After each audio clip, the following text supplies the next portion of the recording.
Yang paling penting adalah habitat di sekitar mangrove juga terjaga dengan baik dan sangat mengurangi emisi karbon yang ada dibandingkan hutan-hutan tropis di darat.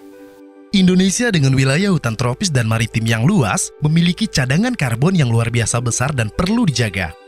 Komitmen untuk menurunkan emisi GRK, meningkatkan cadangan karbon, serta meningkatkan ketahanan iklim dituangkan dalam dokumen Updated NDC dan LTS LCCR 2050 yang telah disampaikan ke Sekretariat UNFCCC pada bulan Juli 2021, di mana komitmen mitigasi dan adaptasi semakin diperkuat sebagai cerminan adopsi Indonesia atas Persetujuan Paris.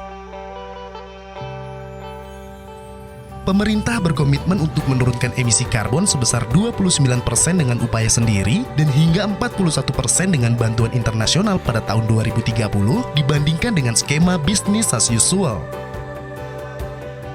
Hal ini akan sulit dicapai tanpa partisipasi aktif seluruh pemangku kepentingan di Indonesia. Oleh karena itu, Kementerian Lingkungan Hidup dan Kehutanan atau KLHK telah mengembangkan berbagai strategi implementasi NDC termasuk roadmap mitigasi dan roadmap adaptasi serta sistem registri nasional atau SRN yang melibatkan seluruh pemangku kepentingan.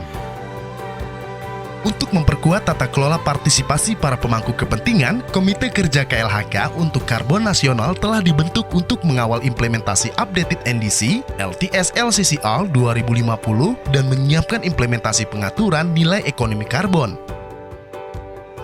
Berdasarkan analisis situasi komunikasi, didapatkan kesimpulan bahwa publik memiliki pemahaman terbatas dan minat yang rendah terhadap topik dan isu perubahan iklim. Salah satu penyebabnya adalah materi komunikasi yang dinilai terlalu kompleks dan jauh dari kehidupan sehari-hari. KLHK mengembangkan inisiatif Kawal Karbon sebagai suatu strategi untuk memperkuat tata kelola partisipasi para pihak serta membumikan updated NDC dan visi LTS LCCR 2050 sehingga bisa lebih dekat dengan masyarakat dan bisa menumbuhkan partisipasi stakeholders yang efektif dan inovatif. Di bawah inisiatif Kawal Karbon, aneka produk komunikasi seperti policy brief dan kamus kawal karbon telah dikembangkan untuk memperluas akses informasi dan meningkatkan pemahaman perubahan iklim. Selain itu, KLHK juga berkolaborasi dengan berbagai mitra untuk membantu penyebaran informasi secara partisipatif.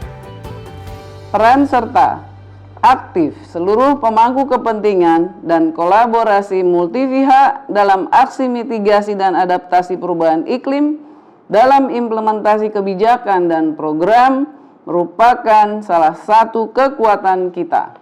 Strategi penguatan tata kelola partisipasi para pihak dalam implementasi updated NDC, LTS LCCR 2050 dan penyiapan pengaturan nilai ekonomi karbon yang secara populer dikenal dengan istilah kawal karbon. Proyek perubahan Saudari Novia Widianing Tias, Kawal Karbon, memberi manfaat nyata, baik bagi organisasi Kementerian Lingkungan Hidup dan Kehutanan, untuk berkinerja pengendalian perubahan iklim yang lebih baik. Saya sependapat dengan himbauan Kawal Karbon pada proyek perubahan ini sebagai strategi yang inovatif menjadi sebuah dorongan yang lebih kuat untuk mendorong mobilisasi sumber daya pendukung perubahan iklim. Akan menjadi langkah yang strategis untuk mendukung penguatan tata kelola partisipasi para pihak. Saya sangat melihat ini sebagai langkah awal yang bagus. It's now or never ya untuk perubahan iklim ya. For this reason, collaboration from all parties is needed to tackle this issue. Sebagai langkah antisipasi pemerintah untuk keberlangsungan lingkungan hidup di masa depan. Membumikan isu-isu perubahan iklim ini bisa menjadi media kolaborasi berbagai pihak untuk menyelamatkan lingkungan di masa yang akan datang. Kami siap kawal karbon Indonesia.